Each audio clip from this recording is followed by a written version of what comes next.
Are you building a team of A players? In this episode of Sales SOS, we offer a deep dive into the fatal mistakes and the best practice for hiring A players. We cover 3 crucial topics that will help you attract and close top talent. We start with the change of mindset from super rep to team builder. How to never have an offer rejected again, and the importance of the 3 why nots. And where to find A players and the power of the back channel. This is Sales SOS, and we are Hunters and Unicorns. Welcome to Hunters and Unicorns. I'm Ollie and I'm joined by my Simon? There you are, mate. What are you doing there? I'm over here, mate. I'm over here. Only kidding. Right. So today we're doing it a little bit different. Unfortunately, you've just got me and Simon in the studio today. Today, our subject is going to be talking about A players and hiring A players. Yep. It's an important topic because I think it's something that, you know, in order for anyone that's aspiring to grow the ladder and to elevate themselves, it's all about hiring A players. It's all about who you can get on the field. So, yeah, it's a really exciting topic. Absolutely. And so, look, you know, this is designed for experienced hiring managers as well as inexperienced hiring managers. Maybe an IC that's just transitioning into their first time leadership role. But also for those individuals that have, had a lot of experience in hiring, because let's be honest, we've worked with some of the most, high profile individuals as well as organizations. And even today, we've noticed areas that can be improved. Yeah, there's lots of mistakes. We see so many mistakes being made. So today we're going to cover some of the best practices, but also, some of the mistakes and really how to address that to give you the very best chance of getting those A players to join your squad and join your journey. Absolutely. So let's start with the mindset. Yeah. So I think this is probably more talking to those that are slightly earlier on their journey. One of the biggest challenges that we face working with, especially those kind of earlier trying to hire their first teams, is that they're still kind of somewhere between that super rep role and they haven't really embraced the fact that actually now your success is 100% hinged on, can I get the best people on the team? And I think that mindset of it's not just about closing teams now, actually pipeline generation and all those activities should be as much about hiring great people, and that is a mindset shift. That is definitely a mindset shift that you have to embrace as early on in your process of that transition. Amazing. So let's get to that point. We've now realised that being a super rep isn't necessarily getting me to where I need to get to and achieving my deals. I've now made it. I've now made the decision, and I've now come to terms with the fact. One of my key focus here should be around hiring A players. So where does this start, right? Where do you begin in that journey? Yeah. So there are actually 3 phases to a hiring process. And I think that what we want to do is kind of break that down into the 3 phases. And the 3 phases are your pipeline generation, discovery and qualification, which kind of goes in the same. And then the third part is close. Ultimately, if you build the right pipeline, you qualify, you do the right level of discovery, and you have the right closing mechanisms, you've got a much improved chance of getting the people that you want. And I suppose what we want to do today is just really start breaking some of those things down. Absolutely. Amazing. Absolutely. So let's go pipeline generation. Yeah. So with pipeline generation, I think the first thing is understanding whose role is it to help you hire. And with pipeline generation, what we're essentially talking is how do you start building top of the funnel, people at the top of the funnel that are engaging, that you're trying to bring along with you. And with that, what we're essentially talking about is you have to be the person that is ultimately responsible for that. So that, again, is talking about mindset. It's not talent acquisition. It's not your recruitment partners. It's not your boss. It's you. And taking complete ownership and really owning the fact that My success is determined by being able to get the right people, and I have to go out and source them.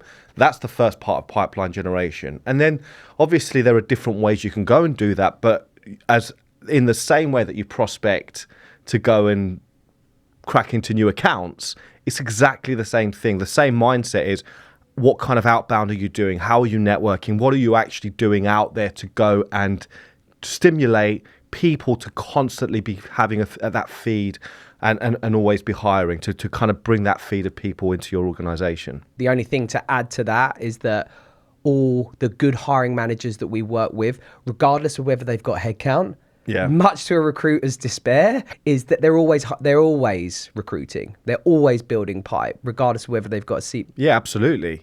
And actually, if you look at the very, very best CROs, they are the best recruiters. They are exceptional recruiters. And actually, it's a skill that they develop. And probably one of the differentiators, when you start looking at why do some people make it to CRO? Well, quite simply, they've been able to bring the best people on the journey with them. So it's something that you really have to own. It's a mindset. And the best CROs are amazing recruiters. Let's talk about that first engagement with a candidate, right? Or a potential person to join your team. What are some of the mistakes that you see, and why are some people doing that more successfully? What should that initial interaction be? Yeah, I think, some of the mistakes are that it can get very transactional very quickly. It can feel like an interview. The reality is that, should you go for a sell? Should you be qualifying? How do you find that balance? The reality is this, is that essentially, if you've done the right pipeline generation and you've got the right people that you're meeting, the first interaction should very much be about a sell. But before the sell, really start to understand and do the right level of qualification and discovery. It's actually more discovery than qualification at the beginning. And it's not discovery for the sake of it. It's discovery to really understand what makes this person tick. And again, just going back to your point about those great CROs that are amazing recruiters, you look at the way that they're really able to understand what's happening innately within that person and how they're able to really kind of adjust their approach to help it resonate better with the person that they're interviewing. And I think that is something that starts at the beginning of the process. It's about the questions and that discovery at the beginning to really understand, okay, what makes this person tick? What are this person's biases? What are the things that this person cares about? That is really the start of that process. Yeah. It's not speak to a candidate and sell them all the features and benefits of the opportunity. Absolutely not. It's definitely not that. Yeah. And I think that's actually one of the mistakes is a lot of people start talking about the company and the direction. But the reality is why should I give a shit? How does that resonate to my journey? How does that really resonate to where I'm going and what I want to achieve and my direction? If it's a generic cookie cutter, yes, they're going to understand the tech. They're going to want to understand the size, the revenue. There's obviously some basic stuff, but in all honesty, put that in a fact sheet, send that before, get that out of the agenda, so at least they've got something, and then you can really start to get some of the more meaningful things. And I think that too much time is probably spent there, and that just doesn't create the bond. It doesn't create the engagement. Yeah. So obviously part of that, we talk about the 3 whys. Yep. How do you apply those 3 whys in a recruitment? Yeah, it's interesting because the 3 whys, obviously, why would you join us? Why would you join anywhere? And why would you join now? That's obviously a real fundamental part to that. And I think that shouldn't be just high level. Really going in understanding much deeper what is behind the why and spending that time to really understand that person. I genuinely believe that across the board, this is something that leaders at all levels don't do well enough. Right. They don't do that well enough. But actually, there's a whole other side to this, which is not just the 3 whys. And I think one of the things that hiring managers don't do is focus on the 3 why nots. And the 3 why nots is actually much, much more important than the 3 whys. Because what we find is, in so many cases, someone will drop out of a process and they've given some sort of high-level explanation as to why they've left. Ultimately, so I'll kind of backtrack a second, because I think this is a really important point. One of the things that we've realised over the last 15 years of doing this job, and one of our philosophies or one of our mantras, is that every person will take every job unless something stops them. That's what we call a barrier. There is a risk or a concern or something that would stop a person from joining your organisation. If there wasn't, they'd join your organisation. And the good things, the whys, kind of start taking care of themselves. There's lots of reasons to justify why someone would join. But the reason they don't join is not because of not enough reasons to join. It's because there's a reason why they're not going to join. And that could be because they're concerned about the territory, they're concerned about the tech, there could be a family dynamic. There's so many reasons. And actually, one of the most important mindsets is not just to find out why they join, but really debrief to the point where you start thinking, well, why wouldn't you join? Really ask that question. And actually, having sat next to a process, so obviously we're not in the interview process, but debriefing with the candidates, when we start going through that exercise, that's actually what really transforms someone's ability to then actually create the right agendas to then course correct. So what you're now starting to talk about is what we call the feedback loops, right? Exactly. And the importance of that. Obviously, operating as an agency, we operate in a third party way, which is, we debrief the client, we debrief the candidate, and we have 2 simultaneous debriefs that we need to do to then connect the dots and apply, make sure both people are aware. Right? The why nots of why somebody wouldn't join an organization, and also why they wouldn't hire you. As a hiring manager, being able to dig into those why nots. So let's start to talk about that debrief session. And as a hiring manager, how we can go and discover some of these potential barriers. It's a really good point, because actually what happens between interviews is just as important as what happens in an interview. And I think that this is something that's overlooked. Good agents do that. But if you're not working with an agency, and a lot of people are doing it themselves, you still need to have a mechanism to create a debrief loop. The debrief loop is essentially between interviews, who's speaking to your candidates and what are they covering? Because actually, when you're in an interview, a lot of the time you're performing. It's quite difficult to really get to the truth, right? Or to cover some points, and you've only got a limited amount of time. Whereas if you're able to create a kind of a trusted environment, now that could be through a recruiter. It could actually be kind of someone that's in your organization that's almost acting like a bit of a champion to that person, that's working between the stages to really sit down and do a debrief and really go after, okay, based on what you've spoken about, what do you like about the organization? What do you not like? Why would you join? Why would you join? Why would you be successful there? Why wouldn't you be successful there? Really start understanding that information. And what that starts to do is it starts to get them thinking about where they are in that recruitment process, helps them digest it. And actually, it's not about selling at that point. It's about helping them get the information they need to be able to make an informed decision at the end. Because a process can take its course and you can work your way through all the stages. And at the end of the process, you've got all of these unanswered questions. Whereas if you're debriefing at every stage, what starts to happen is you start to kind of pick out things that need to be addressed as part of the following stages of the process. Now, again, a good recruiter should be doing that. I've not met many good recruiters that do that, but a good recruiter should be doing that. But if you're not working with a recruiter, you definitely need to have someone in your organization that's building a level of trust with that candidate and doing this exercise. And so with that, what you then start to do is you feed that back and then you start building agendas. And now again, it's not about overselling. It's not about overpromising. But it's about giving yourself the best chance to create the right agendas, creating the right scenarios. So it could be a technical challenge. It could be, they don't understand the tech enough. It could be that, they're concerned about something they heard on the grapevine. Getting that out and being able to address that is going to give you a much higher chance of being able to convert someone, or at least be much more objective and not get to the end of the process and you're like, are they, where are we? Yeah.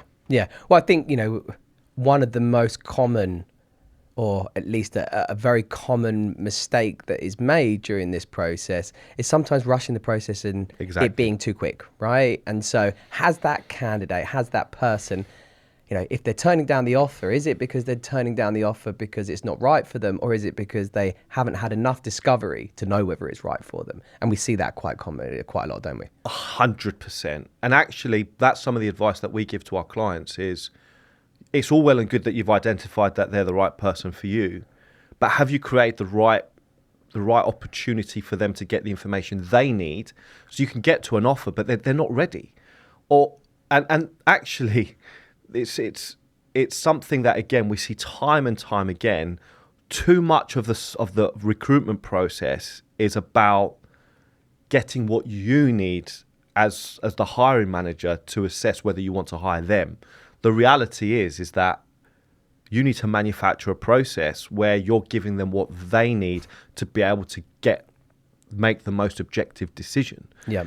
And unless you are taking the time to understand what they care about, where the barriers are, understanding really fundamentally where they are, and then seeing whether you can address those, because some of those might be unrealistic. You don't have to solve all of these barriers, but at least know where you are.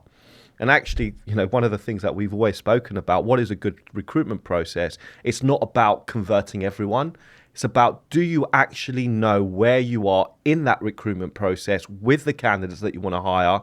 Do you actually know where you stand? And that is much more important than trying to convert everyone, because if you're and being objective with that. Lots of these individuals, or the people that you're going after, are not active. They're not ready to move. Help us understand some of the techniques used to kind of disarming that and getting to a point of an engagement conversation, because instantly you reach out to somebody and they're very happy.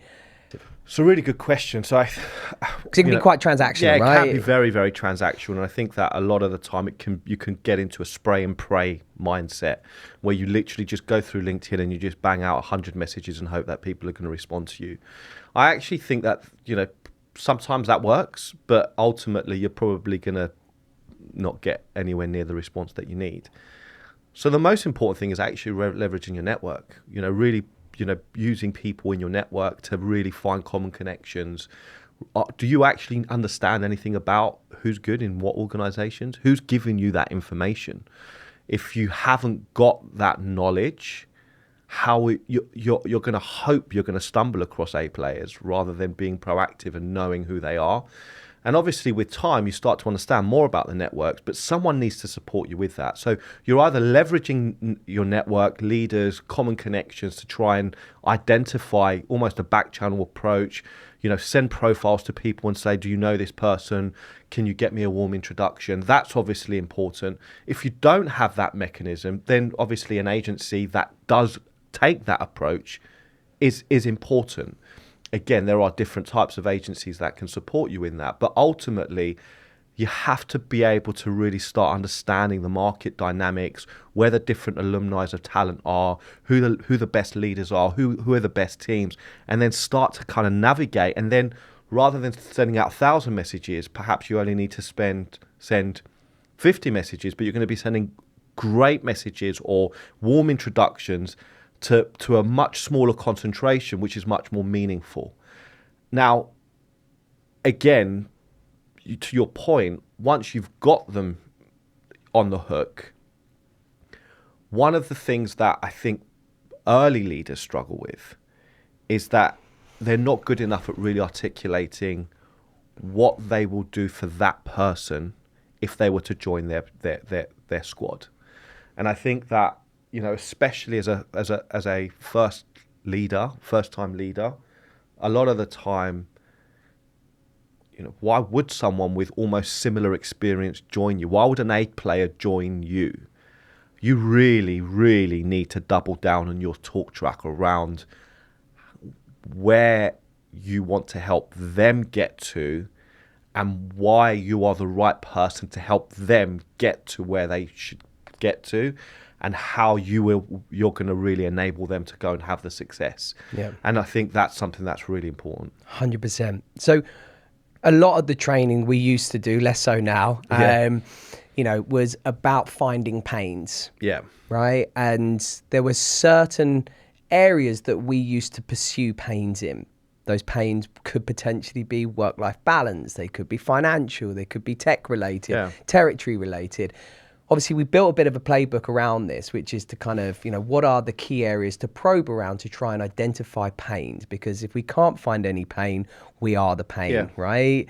Help us understand a little bit around your kind of process around, discovering some of those pains to initiate conversation. Yeah, do you know what's interesting is a lot of people are so busy being busy that they don't even realize that they're drowning or that they're winning in spite of their teams. You're there, you're doing really well, you're earning lots of money, and you think, why would I leave? The reality is that, are those people having success because of their setup or in spite of their setup? And actually, when you start asking pain questions, and we can go deeper into what good pain questions are.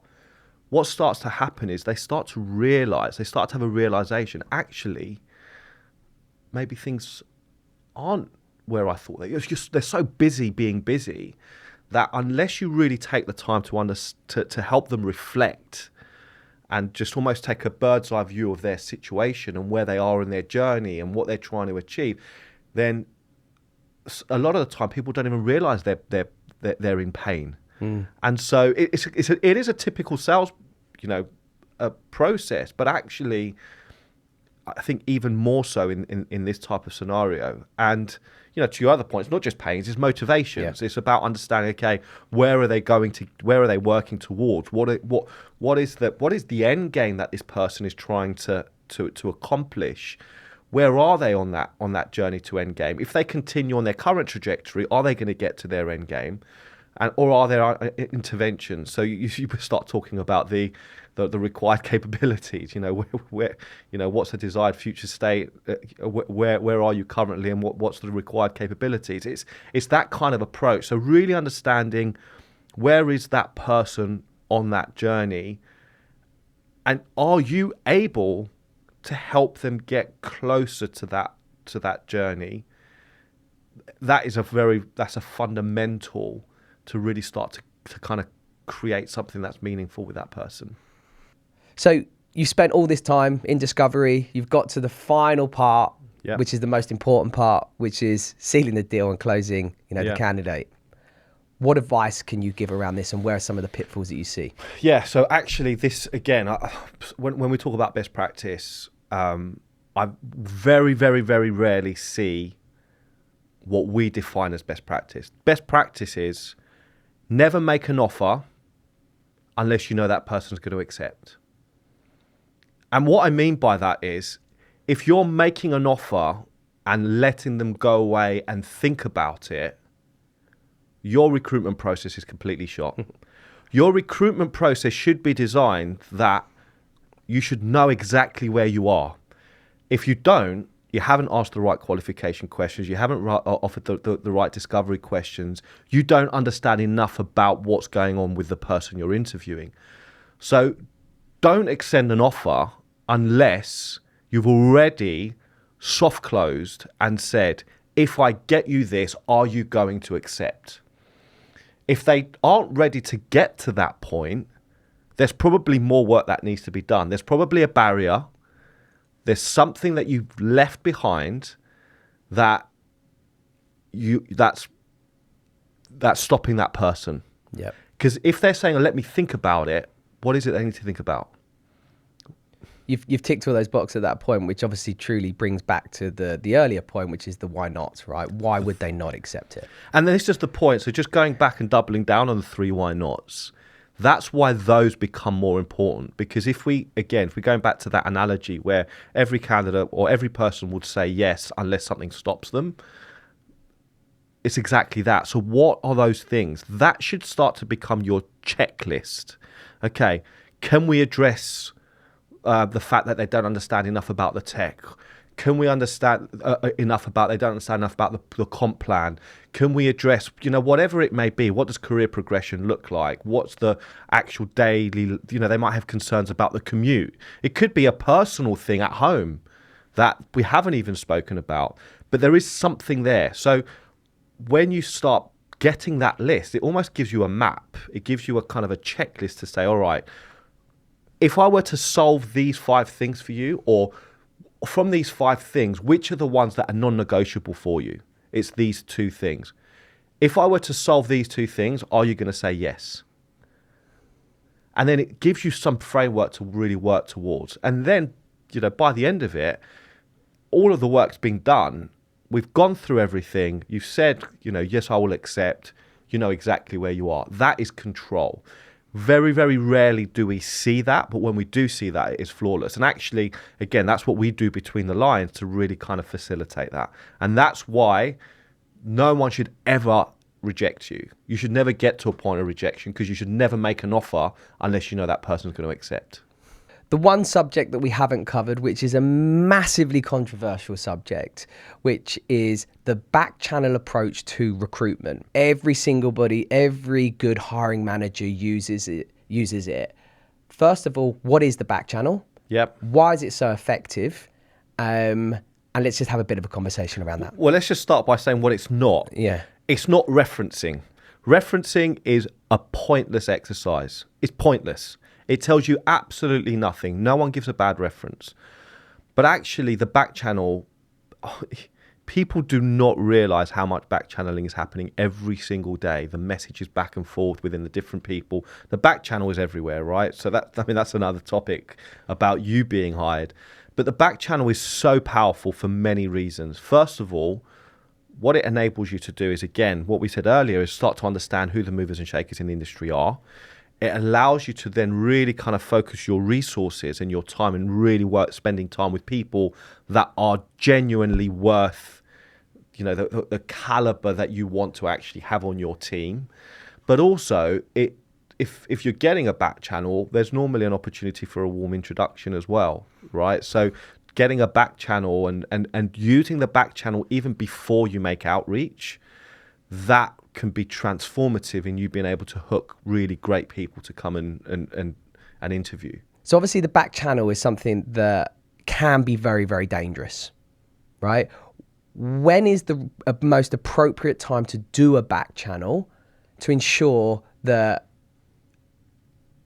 you don't create a bigger problem? Yeah, absolutely. It's a really good point. Actually, a back channel done wrong can create all kinds of problems, because if you're back channeling someone halfway through a process, it's very likely it's going to go back to that person's hiring manager. And then before you know it, you get this disgruntled interviewee and saying, I can't believe you've gone and started back channeling me.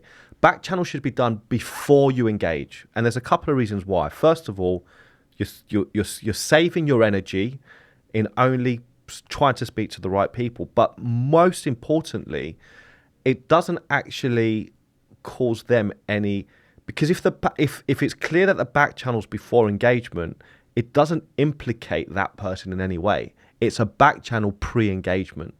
So the person that you're back channeling them with has no reason to suspect that that person's interviewing.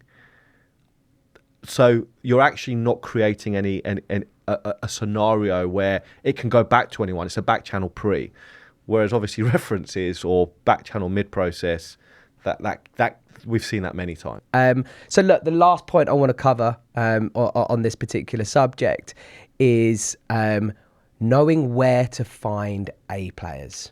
Well, I think interestingly, if I was to use the analogy of direct sales versus channel, I think that's what we're talking about. It's creating a channel. So if you think about, you can't spread yourself thin and access all of these different alumni yourself. But actually, if you're able to start creating leveraging people that can help you access these different groups or these different, we call them alumni. So I think that's a really good way of, there's different kind of, there's different parts of how that tree has kind of grown and blossomed. So ultimately, it's about how do you leverage people that have access or information within the different groups, the MongoDBs, the Zscaler, the App Dynamics crews, then you've got the Perfecto Mobile crew. There's lots of different teams out there, the Okta, the Adam Aarons. So, and a lot of it just comes back to the leaders. If you look all the way to the top, and it goes all the way back to John McMahon and, even beyond that, and you start to see where all of those leaders kind of trickled out, they've all created different kind of subgroups. And there's lots and lots of talent, that's kind of spawned out of, where these CROs. So actually looking back through the history of those CROs, going back to our first series of the 33 CXOs, you'll actually start to make sense of it. It is very difficult to navigate. Even for us, where we do this for a profession, we leverage informants and people in the industry. And I use the word informants and it sounds a bit horrible, but actually we've got lots of champions in the industry that help us, and that is really important. Yeah, I think this is probably a point to wrap up. Simon, you always do a phenomenal close. In kind of wrapping these things up, help frame some of what we've spoken about today. I think the most important thing with a recruitment process like this is that the fundamental is exactly the same as a sales process. It's about knowing where you are, creating predictability, creating control at every single stage, and being intentional about that. So whether it's, how you build your pipeline, how you qualify, how you discover, at the end of the process, you want to know that you're going to be able to get a yes. So how do you manufacture a process where at the end of the process, you're going to get a yes? Or, similar to a sales process, the earlier you get out of that by qualifying that and knowing that they're going to say no, the more time spent. So you want to get through that, but obviously be much more objective with it. So I think that's hopefully the big takeaway today, is that you can actually master this. This is something that you can really work on and be really great at.